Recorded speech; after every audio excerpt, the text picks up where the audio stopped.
Nice. Welcome to another episode of the Oh Hell No podcast. Today I'm doing video.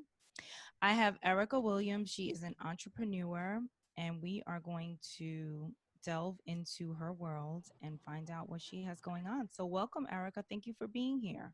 Oh, thank you for having me on. I appreciate it. Yes. So, do you remember the day that you said, I'm going to be an entrepreneur, and what led you to make that decision?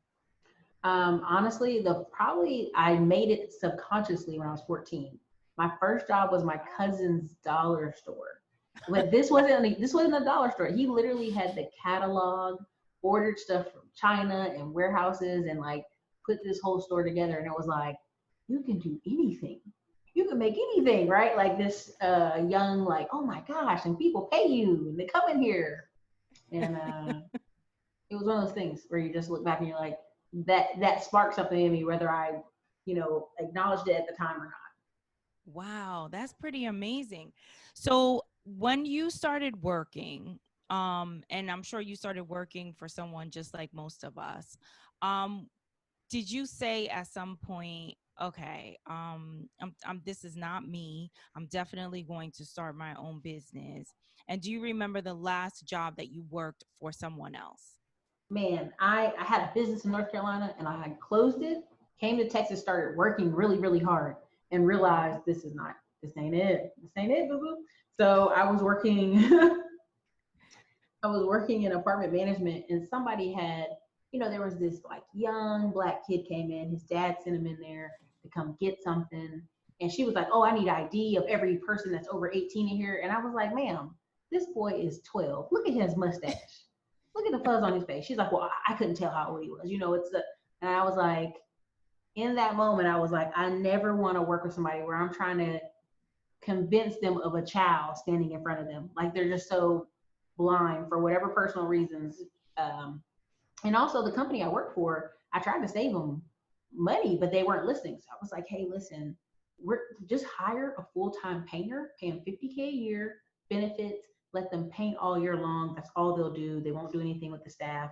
Uh, and they said, oh no, girl, bye, like ignored it. They spent $375,000 that year on painting, and like Wow. almost it went up to half a million the next year because the same guy was like, he just would send painters to come paint. And they're like, oh, we're going to outsource it. It'll be cheaper. Well, they didn't realize this market that they were in Austin where people are moving, like 175 units got empty in one summer. So it's like they were painting left and right every day. They were Mm. elbows deep in paint. But guess what? If you just hired one guy, that's what he would do all day. He'd show up at work, he'd paint until the day started, till the day ended. And would have saved them tons of money. Tons of money. Tons. Right. So tell us, what was the first business that you started? So the first one I started that I would say officially is the coffee shop in Fayetteville, North Carolina. Um, it was across from Fayetteville State University. It was called Sunset Coffee. We still even have the Facebook page up and whatnot. And that's the first brick and mortar business I started, for sure. Okay. So, why did that business, why did you not keep that business? So at the time, it was like the converging of worlds, right? So like I had the historically black college cross street, the city of Fayetteville started tearing up the roads because they got all this money from the federal government to make the roads bigger and better. So it became a little unsafe for the kids to go across the road. I'm calling them kids, but we were like the same age. I go across the road, and it affected me and three other businesses over here, honestly, that we all three of us closed.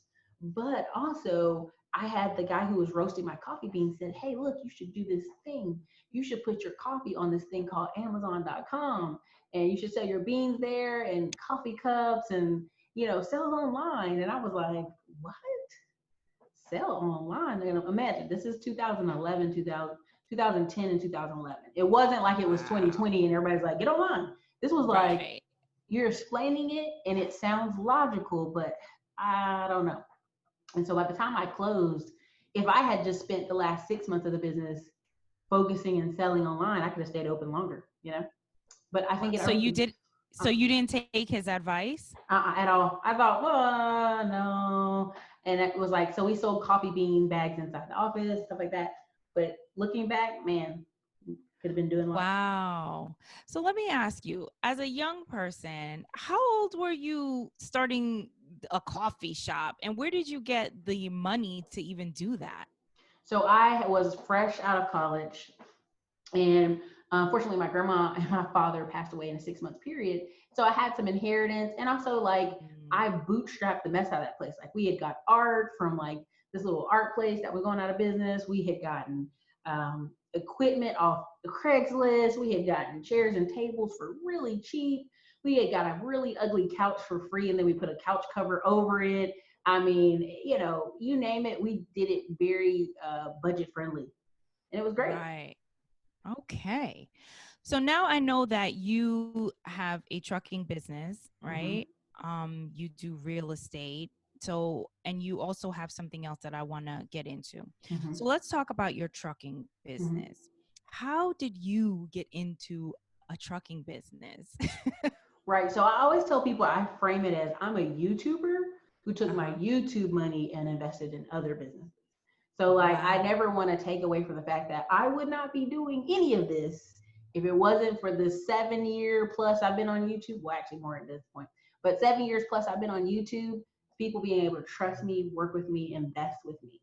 So yeah, so I started hanging out with a group of people called Hood Estates out of Florida, and a couple other investors. You guys see me post pictures online, and they had this, they had a truck that was like on a third party, leased onto a third party, and they got a check in the mailbox every Friday. I was like, this is awesome, right? But I didn't act on it. Like I had sat on it for a while and thought about it. Well, I show up at Max Maxwell's pop-up event in Houston, Texas, and four people come up like, oh my God, you're Ericka for the Classic Climb vlog. And I was like, oh, thank you. And one guy comes up and he goes, oh my God, he's African. I'm not going to even make the distinction of the voice. But he was like, I watched it, your video talking about, I bought the course. I next day filled out, got $40,000 in a credit line from Navy Federal Credit Union, bought the truck and got a driver and got on with a company in a week and a half. So I'm sitting here selling this course, telling people, go buy this course. It's great. Go do it. Go do it. And I'm like, I'm just sitting on sidelines. And I was like, oh my God, I need to take action. So I reached out to people, and first thing that happened is like in the first 2 weeks, I think I raised $170,000. So Okay, wait. yeah, So you went to a course, and that course was teaching people how to invest in a trucking trucking business, passively, right? And passively. passively. Mm-hmm. And you took the course and you were like, "Oh, this sounds great, but I'm not really going to do it." Mm-hmm. And then what did you do to raise the six figures that you raised? So I had worked in real estate for so long, and I'd worked with people who raised private funding, and I'm like an avid reader, read like 400 books and stuff. So like I had already spoke with an attorney, and I said, well, how do I do this? Right? How do Mhm. I put this together? And at this time, I was in other investment groups, so I already knew how to do it. I just wanted to double check for legal reasons. Watch yourself, cover your butt, cover Right. everybody's butt. And so they showed me how to do it, and I was like, perfect. And so I just reached out to my YouTube audience, like, hey, sign this NDA, watch the video, let's talk about it. A lot of you I've met in person, you've been to my events. So we have a relationship. It's not just me, doing a blind fund here. It's a literally item purchase. And so I followed pretty much all the rules, and Mhm. that's how I And got started. and then you invested in a trucking company. 2 trucks, yeah. Got Two 2 trucks out of trucks. that, yeah. Wow. So now when you invest in a trucking company, are you the owner of the trucks, and what do you lease out the trucks to the drivers, or are you like, how does that work? So, like I always tell people, definitely educate yourself. Like, grab Hood Estates course, grab Chuck and Justin Authority. I started out in the position of owning the truck, hiring the driver, and being leased on to a third party company. And I'll even tell you, I was with Dart, and Dart transportation sucked. Everybody that was Oh. from that area knew they sucked. I didn't, but I was like, oh, these guys suck, because a company gets so big, you're just a number. Mm. Right? The real bread and butter is getting with a smaller company where they're trying to grow. And if you bring your 2 or 3 or 4 trucks on, they have to cater to you. They have to do what you want, because if they lose you, they lose a lot of money. Okay. All right. So that's not bad. Mm-hmm. So, what Okay, so what do you do on YouTube that allows you to make the type of money that you're making on YouTube? So I've been a big proponent. Like when people say, "Oh, I got my business degree," like, no, I really went to ECU and got my business degree. Like, there's no business if you don't have an email list. There's no business if you don't have sales. There's no business if you don't have customers. And the problem is many people are afraid to ask for a sale. They're afraid to ask for somebody to buy something. And I'm not. The worst thing they could do is say no. And who are they? They're on the internet, right? So there's a guy called Ray Higdon. He doesn't get enough credit, unfortunately, to this day. He just doesn't. Like, he does ads, but he doesn't give it credit. He started a thing called Invest, Learn, Teach. Invest in something, learn it, and then you can teach it. So for me, I had read all these books. I'd had a business. I was continually investing in my learning. So I was sharing my journey with people. How I was working as an apartment manager, and I was delivering pizzas at night. And I was learning real estate in this area, and how I was using it to like stack money into lending club notes and tax liens, just trying to climb up. Does that make sense? Yes. Like, and I don't even call it leveling up, because I was already at that level, right? Like, I hate when people say they're leveling up. I'm like, that implies that you were in the bottom of the mud and now you're elevated your mind. That's ridiculous, right. You know, like, to me, and from my family background. So for me, it was just me climbing to a position that made sense. Yeah. Okay. So what 5 skill sets do you need to have to own a trucking business, would you say, now that you've been in this business? What would you say? And if you can't give me 5, give me 3. Right. So it's gonna sound cheesy, but it's like herding cats, right? So one, you gotta always be recruiting, right? Always be recruiting, because drivers on average nationally, they and right now at this point we have 10 trucks that are active, 3 or 4 down. So total is 15. But anyway, at the end of the day, so I have a thing where I'm always recruiting, because the average driver stays with the company 90 days. That's it. They are always moving and moving around, and like their life is like Days of Our Lives, soap operas, and it's like the Wild West out here. You're like, you know, when they say, "Hey, girl, you gotta be careful. There's a lot of shadiness out here in the trucking industry." I never believed it, and now I do, right? So one of the things you need to do is always be recruiting and always be willing to hop on the phone. You know, hey, yeah, come work for me, no problem. You know, because if that guy works out, he does. If he doesn't, okay. Number 2. Ask for the sale, right? Don't be afraid to ask, right? Don't be afraid of negotiation. Now, what does that mean? I don't deal as much with the spot market. I'm getting away from it towards government contracts. But when you are dealing with the spot market, which is like the DAC board is the 15% leftovers. 85% of the trucking industry, they've already got contracts. There's big money down the pipeline that's already been put aside. What you see on the DAC board is the leftovers. And everybody's on there fighting about the leftovers, and people will be like, "Oh, they're giving cheap freight." Even throughout the coronavirus, COVID-19, whatever you want to call it, we never took cheap freight. We're like, look, you're going to pay us $2.50 a mile. If that's not for you, okay, keep it moving. And so when people are like, "Oh, they made me take this $400 load," no one made you do anything. Right. Nobody made you do anything. See, what happens is people treat this, if you treat it like a business, you'll get paid like a business. If you treat it like a hustle, you get paid like a hustle. And hustles have dangerous highs and dangerous lows. So another skill on that skill set would be, ooh, man, other than people skills, that's really your 2 big ones, man.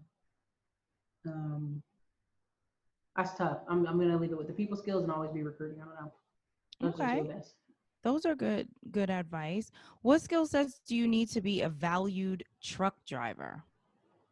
Ooh, so here's what I'm learning. It's changing, and there's 2 groups. So you have the old guard. The old guard is dependable, on time. They can fix their own vehicle. They can do a little bit of, maintenance. They have great communicators, and also they just use level-headed, right? Now you have this new generation of drivers, right? Where they're coming from FedEx, UPS. They can only drive an automatic. They don't carry tools. They don't know how to fix things. They're impatient. Cash at me. I don't have a bank account. It's like, it's weird, because you get stuck with either a lot of 50 to 62-year-old guys who are great, which that's what I have right now. A bunch of older Right. guys, and then I have 2 young go-getters who don't give me any problems, so I'll keep them on. But they're a Yeah. little emotional, right? Like they get a little emotional. And so I tell people, when you go to hire drivers, there's 18 questions Trucking Justin has in his course about asking these questions to drivers. What I've learned is, can you fix things? Do you have a bank account? Are you in trouble of any kind? Can you pass a drug test? Okay, right? And people think, well, Ericka, that's ridiculous. But I've had guys work for me that I'm like, are you on something? Because you're emotional. I'm Right. concerned, right? And I think it's important, So. Yeah. Oh my gosh. That It's must like be days of our such a lives. right. I It's never like realized. we'll hear story, like we had a driver quit because he had a wife in North Carolina and a girlfriend and a child in California. And so he had this route that took him from North Carolina to California every week, like clockwork, or every other week, right? Every week in a couple of days. It was some space in this route, right? It was like a $5,000 route, and he did it like twice or whatever. It was weird. And so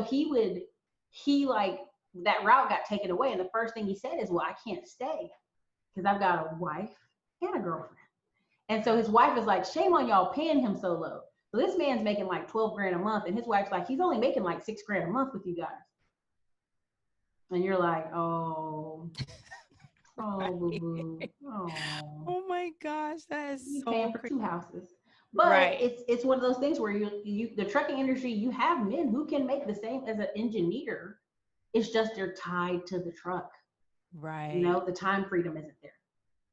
So with the coronavirus and stuff, do you feel like trucking was booming at this time? Because I'm thinking that, these guys had to be driving a lot to get supplies, to stores and things like that. It was booming, but the rates were really low only because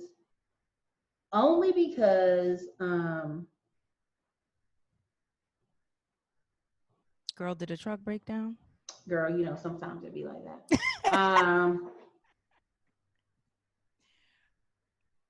Anyway, so only because, yeah, we got a driver quitting. I can tell you right now. That's what's happening. Oh my God. Text on my phone. So the thing about it is, sorry, say it again. Say the question again. What did I say? We were talking about coronavirus. COVID, yes. So So- COVID and the truck driving and the trucking industry, because supplies were in demand. So I'm thinking that was like a really booming time for the trucking business.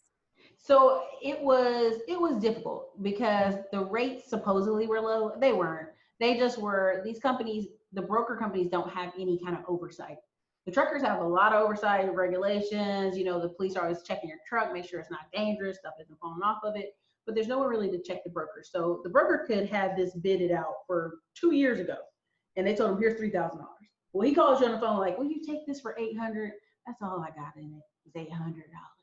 Now you go, nah, man, you probably got 1,500 at least in this, And so you're playing this negotiation game on the phone, which is unfortunate, but it's basically what ends up happening. Is a lot of negotiation back and forth. So during COVID, guys were like panicking, and so they would be like, well, all we got is 700 or 600 or 500, like these terrible numbers, and these guys would take it. And so of course it made this like, big stink that we're out here risking our lives for low rate. And I'm like, but these people had these numbers in advance. So the rates really didn't change. Just you were emotional and took the lower rate, which people don't really want to talk about that. But rates did go back up. So that's another skill, negotiation. You got to be able to negotiate as a owner. Like, you know what I'm saying? Yeah. So let's go over to real estate. You are also in the real estate game. How did you get into real estate, and what was your first investment, and how did you acquire it? So real estate, I would say what I started with is tax liens in North Carolina. But I will say bigger wise, there was someone who wanted to move their adult kid out of their house. Right. And they wanted to sell, but I was like, man, I ain't got the money for this. So we ended up doing a subject to deal in North Carolina. That was one of them. Got a house for $1 per se, right? And we're able to say, hey, Your parents sold me the house. You got 30 days. You got to move them out, put somebody in who rents it for full price and basically pays their mortgage and gets a little bit left over. So that's one deal was creative financing. I don't highly recommend it because it was just a unique situation.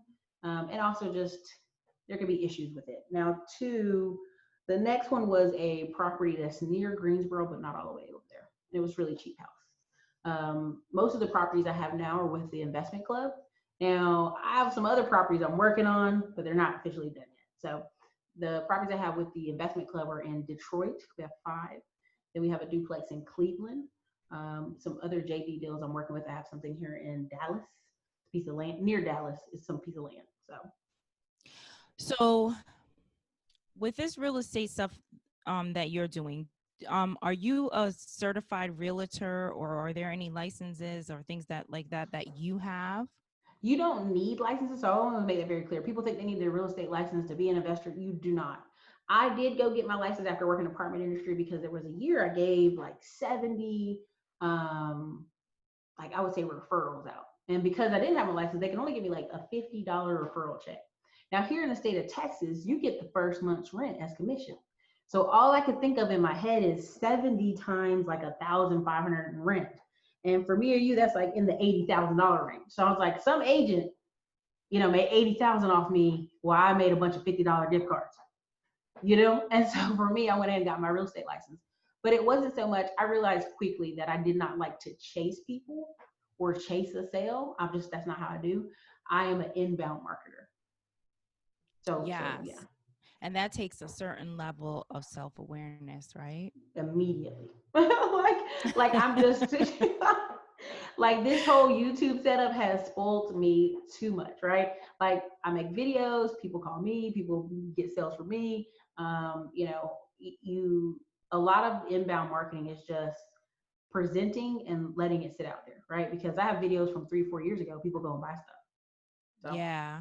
I had someone else come on the show and he said something very similar, is that I asked him, how does he always find himself in the right place where these opportunities, present themselves? And he said, basically, you have to make yourself the expert, put the information out there, and then people will come to you. So what you're saying is actually true.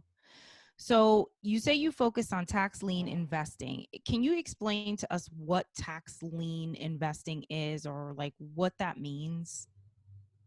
So tax liens, the simplest thing is there's a thing called tax deed and tax lien. Now there's a couple states that are a exception to that. That's tax lien certificates in Alabama. It's also tax lien certificates in Gary, Indiana. There's a few exceptions to the rules, but I can't go over all 50 states. The brain would hurt.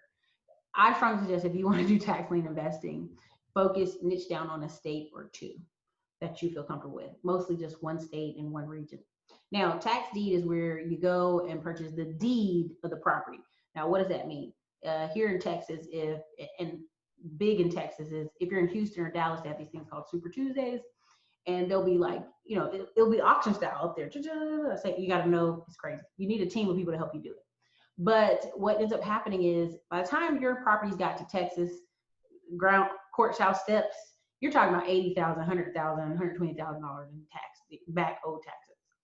And the thing about Texas is even if you go down there tomorrow to get, like, I've got the money, they put 25% interest on it. So now you got to have that amount and 25% interest. So most people don't, once it gets to the courthouse in Texas, they don't get it. Other states, way less. Now, prime example, and that's tax deed now. Some states are hybrids, not all. Tax lien is my favorite state, South Carolina. Most people property taxes are $400 to $1,000, even super huge big houses. And the average person, for whatever reason, doesn't pay their taxes on time in South Carolina. So then in the spring, so then October, November, December, you're bidding on their property taxes. Now, depending on how long they wait, January to March, 3%. April to May, another 3%, so it's 6%, right? So then, like, as the year goes on, if they take a whole year to pay back last year's taxes, you'll get 12% interest off that. You'll get that money back and the 12% interest. Now, South Carolina is a little complicated, but other states like Florida, you're talking about 18%, you're talking about 25%. And so you just have to think about it in simple math. Like if I put $1,000 up, because let's be honest, that city or state is not going to wait for you to pay your property taxes. They've got to pay the janitors, the city trash men. They got to pay everybody else. They're not going to wait for you to come with your money. Now, they'll go ahead and sell it, just the lien, not your property. And what happens is I put $1,000 down thinking, man, I'm going to get 18% by the time they pay it back. Now, what they'll usually do on their side is they'll go to the county and go, oh man, can I make payments? And of course, they're making payments to the city. By the time they make their final payment, I get that lump sum. And that's the shortest answer that I could. Right. So basically, let me see if I could sum this up. So people who have not paid their taxes on their property, they have a lien on their property, a tax lien. Someone can come and pay a certain percentage of that tax lien. And when that property owner pays back that whatever it is that they owe, the person who purchased or put up some of the money for that lien. No, that's about the whole lien. Oh, you could buy the whole lien. And then basically, oh, you have to buy parts. You have to buy the whole thing. Because so imagine if the city is like, hey, I got $1,000. Anybody, I need $1,000. I owe you, I need it. And then okay. So let's say I owe $1,000 in taxes on my home. It goes into like a tax lien situation. You come along at this auction and say, I have $1,000 to pay her tax lien. You pay that tax lien. And then I, the owner, am still responsible for paying that lien to keep my house. Yep. So now I have to pay that lien plus whatever percentage charge that gets put on it. And then all of that money goes to you. Wow. So imagine there's people out there like, just for example, Florida is a big popular one. So Duval County, I think it had like $36 million in back taxes owed all across the county. So one time I did a county, it wasn't Duval, it was another county further in Florida, and it was actually a plaza. The tax lien was a plaza, and it was because the owner was in the Chinese food restaurant on this end and owned the plaza and had not paid the taxes. Now I know with her Chinese food restaurant and all the other tenants paying the plaza, they had the money, they just hadn't paid it on time. And this is the thing I try to tell people: think about what's happening October, November, December. Shopping. Christmas, Thanksgiving, holiday. Your mind's nowhere near on tax liens are the bulk of all the auctions go October, November, December. Because most people are what? Consumers. They're not thinking about investing in a tax lien. They're thinking about, I'm gonna take this 1,000 or 2,000 or 3,000. I'm gonna put it on this. So I'm gonna buy that. I'm gonna go shopping. Yeah. Go vacation. Meanwhile, you cleaning up, girl. Yeah, basically that's how it rolls. All right. So what are some of the pitfalls of tax liens? If there's tax lien investing, are there any pitfalls that people should know about just in case they, sometimes people hear things and they jump in feet first and don't do their research, like you said, educate yourself. So what would you say are some of the pitfalls? I would say I hate to say there's no pitfalls because it's backed by the government. You're the number one lien. So let's just say for Florida, for example, even if it goes to auction, you don't get first dibs on the house.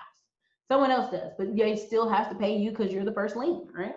You supersede other people's liens because it's the government saying you do.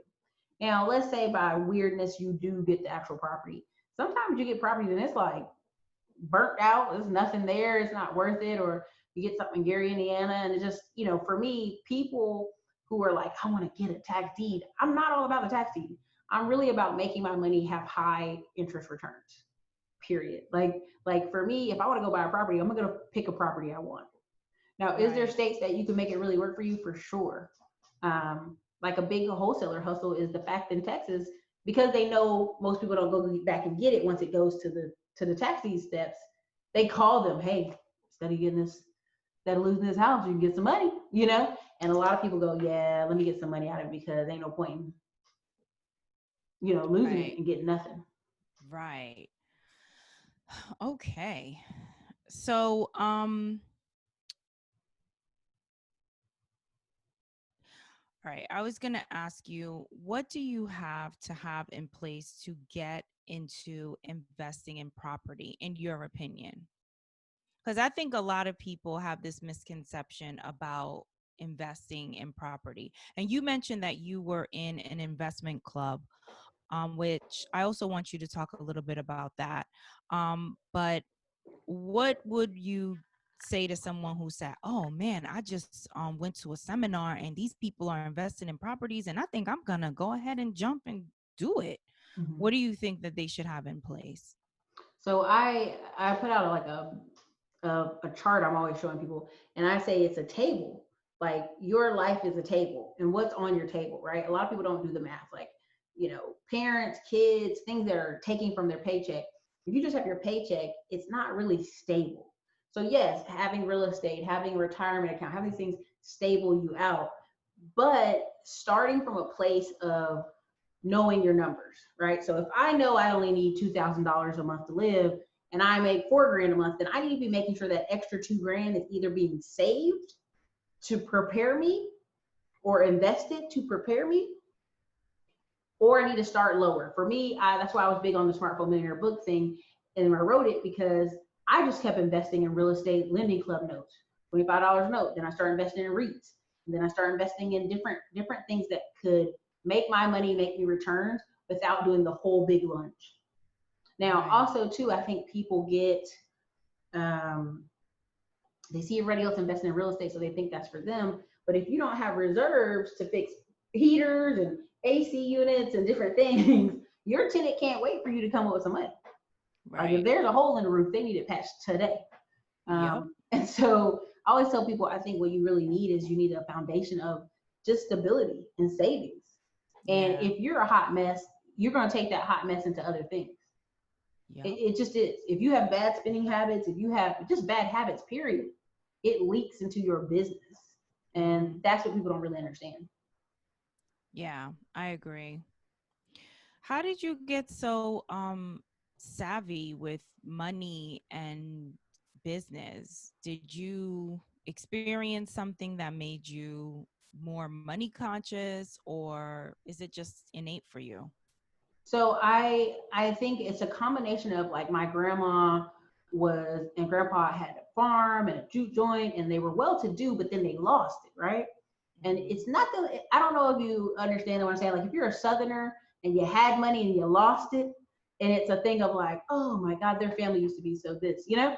And also there was a time where in the 80s we were basically busted and everybody went and did, grandma was like, everybody go. So then my mom, everybody was like going to the military or did nursing or we had other be police officers. And it was like a big push in the family. And what it did is it set the tone for the next 20 years. A ton of cousins afterwards went in the military. And then they were able, once they got the military, VA loan and they bought other real properties. It kind of set the tone. And for me, it made me pay attention to, I've got friends and family who, 19, 20, 21 years old, they're not working hard as I see some folks doing. They're not even Yeah. stressed, right? Because, families help that, set up. And another thing, when I was leaving college, this is the best part of it. I was worried about getting an apartment. Like I need a roommate so I can have an apartment in Raleigh. And there were other friends whose parents were giving them $3,000 as the down payment on townhouses near Cary, North Carolina. And this is a while ago because they ain't doing that now. Cary is very expensive now. But at the time, it was like brand new condos, townhouses for 55,000. Well, the down Wow. payment in North Carolina, 3.5 FHA was like $3,000, and they could close and be in there and have their own place, their own place. So they're leaving college with a job offer in Raleigh, a car, and their parent putting this money down. Now, for me, when I sat there and thought about it, every semester, and just 100% because I worked at a financial aid office, I got 10 grand refund checks every semester. I got 6 grand in the summer. So for me, I look back like, what did I do with that money? I walked away with no Right. debt, but what did I do with the money? And so I just became very aware of like, I want to save other people that headache if I can, right? But there's nothing's a better teacher than experience. Now I know there's some people out there who can watch other people and learn and be like, well, I didn't do that because I watched her do it. I'm a big believer in like, if you don't ever take any risks, you don't learn anything. Mm-hmm. You just don't. Yeah. This is true. This is true. Um, so being a black woman who owns a business that is dominated by men, the trucking business, right? Mm-hmm.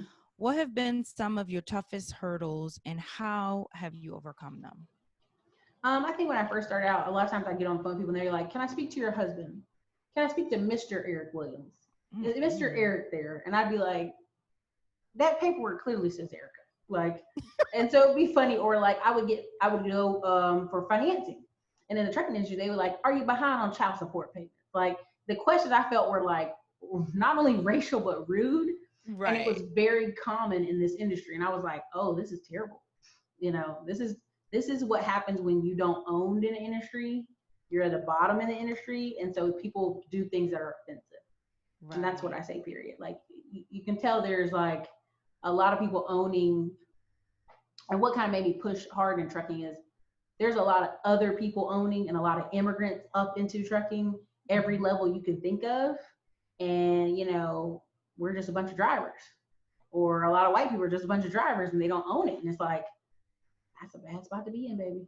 Right. The wrong part of the totem pole to be at. Yeah, I could just imagine. So tell us about the classy climb. What Mhm. is the classy climb? The classy climb is one day I was leaving from, I was notoriously known for leaving from the apartment complex to delivering pizzas, or I'd make my time and I'd like get dressed up, get showered real quick, and I put on my cowboy boots and my dress and I jump out to the event.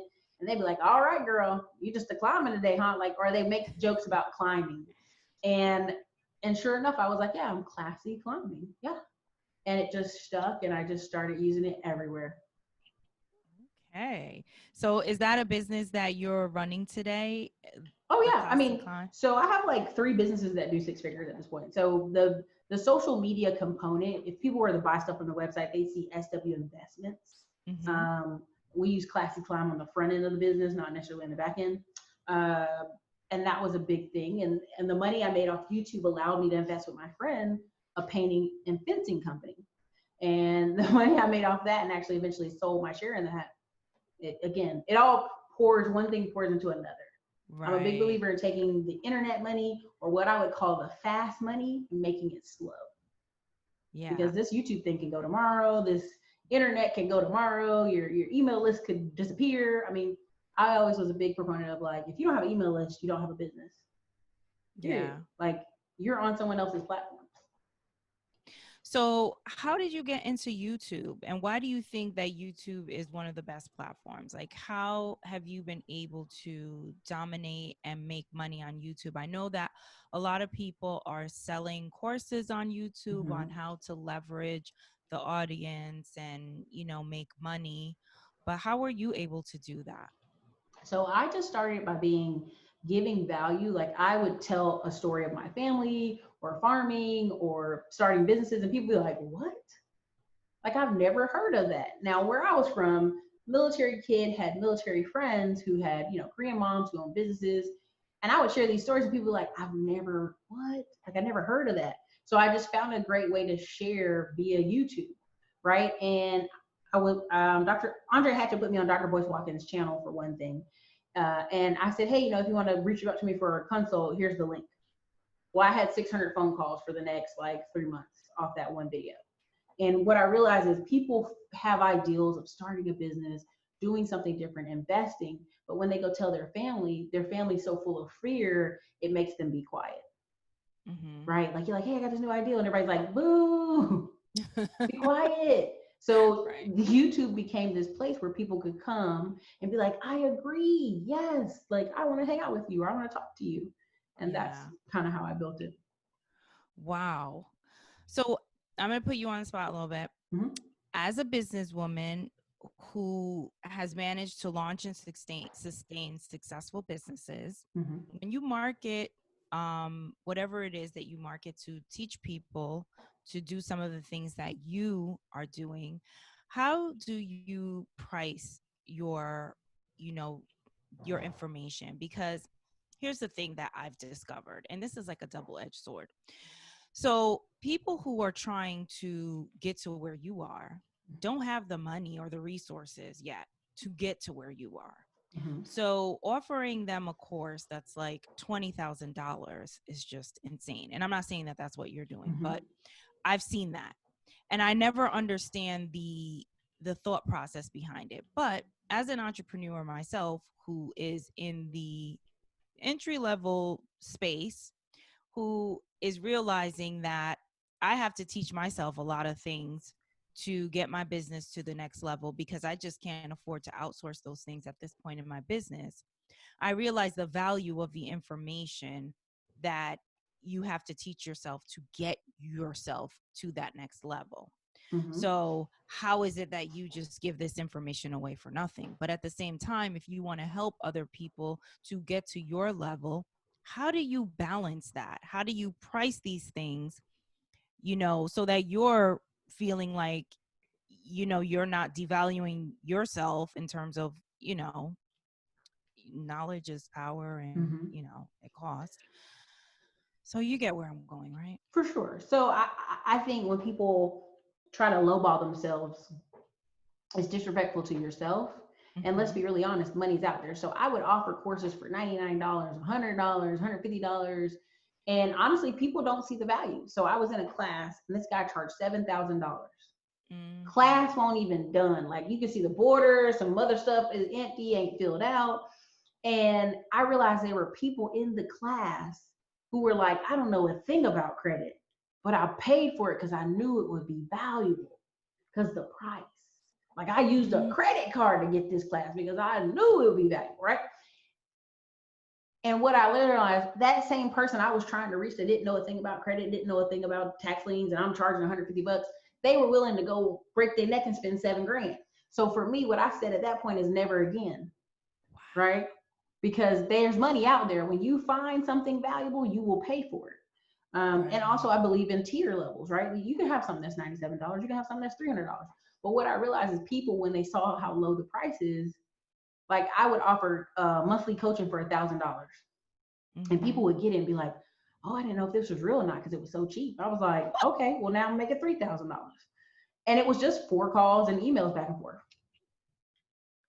Do you see That that? is so crazy. Like, Do you know what I'm saying? So what I started what's wrong with realizing you is, people? so what I realized is my price is my price. If you can't afford my price, that's not my problem. I don't have any money to give you. That's what Grant Cardone says. I don't have any money to give you. You have to determine you want to get free of this, right? So I have people selling courses that come on my channel for $297, and people have taken their class and been like, "Oh my God, I got a career that pays 6 figures now." Well, her course is $297, and people still like, "Is it worth it?"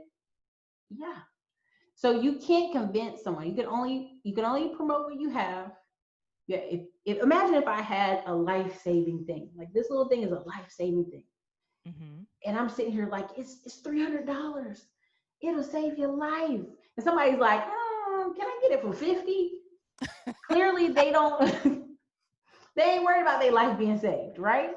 They not on fire, so they don't need it, right? And so what I tell people is, I just am in enough masterminds to tell you people out here paying 20, 30, 40, 50 grand because a person has advertising or a person posts pictures on the beach. I can tell you right now, I have a Ford Fiesta and I keep it on purpose because people are always like, why are you driving a Ford Fiesta? You got all this money, go ahead and do this and do that. Last year, I took 62 trips in first class. Every time I was posting pictures of me traveling, me enjoying life, me going to conferences and booking events, more people bought classes. What was the difference? People like, Instagram has tricked people to like see something, and that means, oh, I need to do that. Yeah. She's living the dream. Yeah. Yeah, because that's what I noticed that a lot of people do. They're posting pictures with these fancy cars and on these vacations and going on private jets and blah, blah, blah, and buy my course and I'm going to teach you how to do this. I was like, is that real? Yep. I mean, it's like I can tell you right now, there's a guy who he's been investing in real estate for 10 years. He tried to raise money. Nobody was paying him any attention. So he finally said, I'm going to take a little break. I'm going to buy this Porsche. I'm going to drive it. He drove up in the Porsche one day. He had multiple investors the next week. It's so ridiculous that this is what motivates people to, Lord help us all. And the funny thing is, I know like 6 millionaires, like legit millionaires.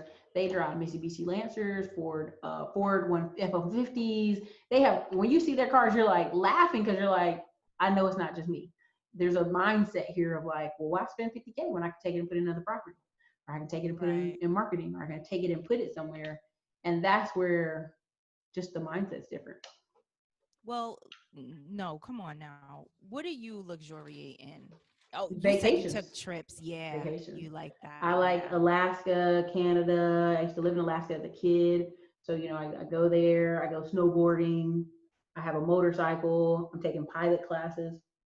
Damn, Erica. Okay, girl. Every What a week I great get a life. massage. You know, I get a facial every month. You know what I mean? Like treating That's yourself. how That's you spend your money. Right. Like why a people be car like, to you is not. yeah, like, Yeah. I love it, Erica. All because I right. remember one time I was at Chili's, or no, it wasn't Chili's. It was Chipotle. And there was like brand new 30-day tags on Camaros in the parking lot. I said, boy, you making $12 an hour at Chipotle with a Camaro? I would see people with Camaros trying to put babies in car seats in the back, two-seater car. I'd be like, that's selfish. And it's Mhm. sad. It is. Sad. So, what advice do you have for people who don't have a lot of money or any extra money to invest in a business, but have dreams of going into business? Like, what would you tell them? Well, that's the thing. When people say they have dreams of going to business, there's a difference in like a entrepreneur and an actual going to go do something. And what people have to realize is they have to take an inventory of their skill set, right? Because if you say, hey, I want to sell pillows, and you ain't never sold a thing in your life, that's weird, right? Or I want to go sell luxurious cars. Well, have you driven one? Like, you have to really take an inventory of your skill set. Because people out here want to start businesses they know nothing of, and it's a whole new thing. And then they be like, it didn't work. It's a scam. Right. Really? Is it? Is Yeah. it? So Yeah. my biggest thing is if you keep dreaming about something, keep thinking about something, you cannot stop thinking about it. You should really go try it. Like, um, and when I say try it, I mean really pursue it 90 days straight. And Yeah. that's where the whole thing with this whole side hustle culture, people make fun of side hustles, but people are natural builders. They like to build things. We build gardens, we build backyard stuff, we cut our grass. We're just natural builders. Yeah. Okay. So, what keeps you up at night professionally in terms of your businesses? Well, not much anymore because I turn my phone off on Do Not Disturb at 9 o'clock at night and turn it back on at 10 a.m. So they don't be calling me, they call the staff. But overall, like, I think the biggest thing is like a hack, like someone hacks my data information kind of thing, right? Yeah. Because as you get more eyeballs, you get more people kind of like, well, I'm gonna try to hack her, you know?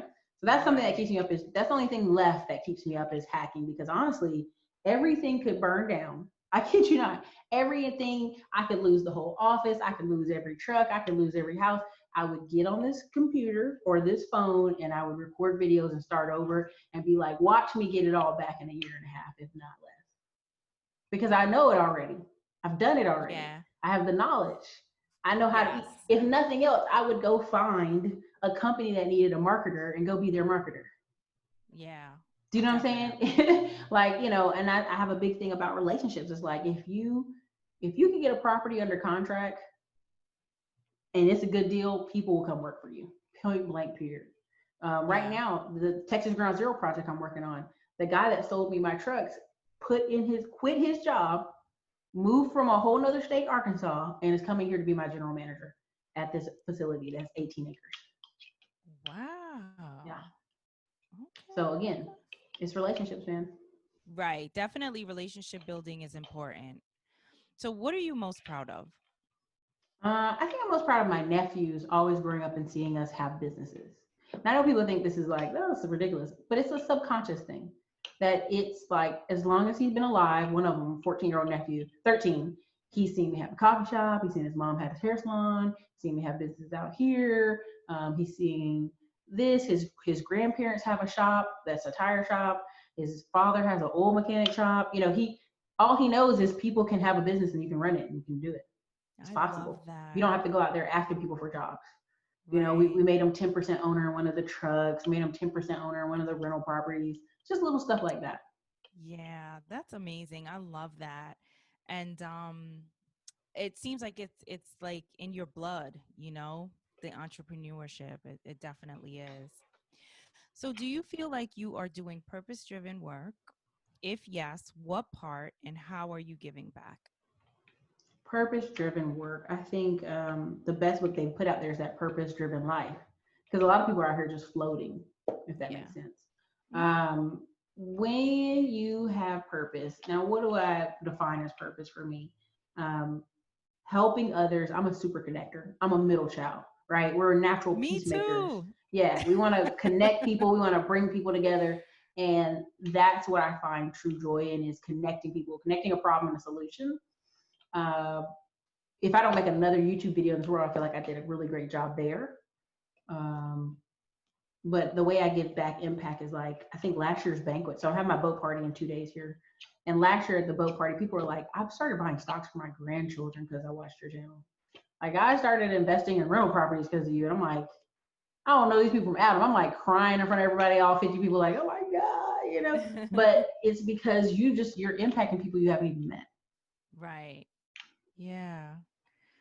Wow, Erica. So you are very impressive. Thanks. Appreciate Um, it. yeah, really. So this is the Oh Hell No podcast. I always ask my guests to share an oh hell no moment that has taught them something or changed their perspective on something. Oh hell no moments are moments that we're in shock or disbelief. They could be positive moments, they could be negative moments, but in that moment, you are like, oh hell no. So, what moment have you had that you would like to share that has taught you something or changed your perspective? And we want to know what that change was. I I had gotten this information from this group of people, and I put together this thing called the bank book. It's, of course, I sell, but it put together this bank book, and I go over to this bank, and the guy looks at it, and he looks up at me. He said, "Who taught you how to do this?" Who? I said, "It don't matter." And it was kind of like, well, I don't see women like you having this information. And it was like oh hell no, right? Like information Right. moment, right? And eventually we hashed it out, right? But at that time, I was like, I'm not leaving this office until, A, B, and C is done, right? And I've taken that with me everywhere, right? Where I've had I've had a trucking company that I was going to do factoring with, was like, where'd she get the money from to do this? Right. What are you trying to imply? I sold some Right. drugs. What are you trying to say? So there's been a lot this past 3 years of oh hell no moments where you have to literally. I think somebody was rude to me once in a real estate deal, and I was like, oh, I'm walking. Peace out. And they were so shocked. I was like, yeah, I'm serious. Peace out. Take my money. Come on. You have to understand that you cannot, in this world where it's not that many people in certain circles, you can't be disrespectful or rude. It just Yeah. doesn't play well. And I don't have to Right. put up with it. Exactly. Yeah. People are just the worst. I mean, Well, they honestly. live in a lot of stereotypes. I mean, Mm-hmm. everywhere, oh, you don't have any kids? Huh. Oh, you graduated college? Huh. And it's like the most disrespectful thing, and they don't even think about it. Even when I was at my dentist, and he's a very famous dentist here in Austin, and I was like, hold on a second, I'm talking with my trucks. I'm like on the laptop. And he's like, your trucks? I said, yeah, I've got like 8 trucks. This is where I got more. And he was like, he pulled his glasses down and was like, got 8 trucks. He's like, I've got 1 truck in the oil fields. Now here this guy is with all this money in this big old office and this dentist business with all these other dentists working for him, and he's looking at me like, you got 8 trucks? And it was just that moment of like, yeah, I do. So Wow. Good for you. So, one thing before I ask you on how we can stay connected to you, I asked you to talk a little bit about investment groups. So mhm. tell people what an investment group is, how they can find an investment group, and what the benefits are of an investment group. So the simplest answer is investment groups been around forever. You have different levels to them. So I don't want to bore you all to death, but a high level is a syndicate, like a group of people, 30 to 35 people get together and buy an apartment complex. That's very classic. You see those all over the place. Or smaller investment groups can be, 10 to 20 people. They throw their money together in general partnerships and limited liability partnerships and buy property and assets. Okay, yes. That's the best answer. And there's plenty of them out there. You can go on Bigger Pockets, Blacker Pockets. You can literally fall all over the street and there's investment clubs. My due diligence, I tell people, is educate yourself Make sure you understand what you're investing in and that it's not an ATM. And this isn't like, if you bought the house by yourself, sure, $800 a month is you. But if you buy it with multiple people, then 20 or 40 or 50 bucks is you. $100 is you, you know? You just have to think about it in that way. Yes. And are there any pitfalls to investment groups? I know that there might be a lot, but just high level. Like, I would say the only pitfall really is if you choose a bad group, which mm-hmm. if you're doing your due diligence, and 9 times out of 10, when I talk about investment groups, you're watching videos, you're going to meet them in person, you're building a relationship. You're not just throwing money off the internet to anybody, right? And if you feel uncomfortable about that, that's when I tell people to go focus on like REITs or Fundrise or something simple that they can just put a small amount of money and they're not as worried. Yeah. Okay. All right. Good stuff. All right, Ericka. So tell us how we can connect with you so that we can take your course and learn how to be as fabulous as you are. Well, I've got over 1,800 videos. You can watch a ton of free stuff. Definitely go check me out on YouTube, Ericka's Classy Climb. YouTube is on its like second generation, in my opinion. It's just now getting even better. You can find me on Instagram, Ericka's Classy Climb. You can find me on Twitter as Ericka Williams. I'm getting ready to go on sabbatical late August. So you may see pictures of me driving cross country and going different cities and states. But a lot of the good information is still out there. Amazing. Thank you so much for coming on the podcast. I appreciate it. Yeah, thanks. I like the name of it. Yes. Oh, hell no.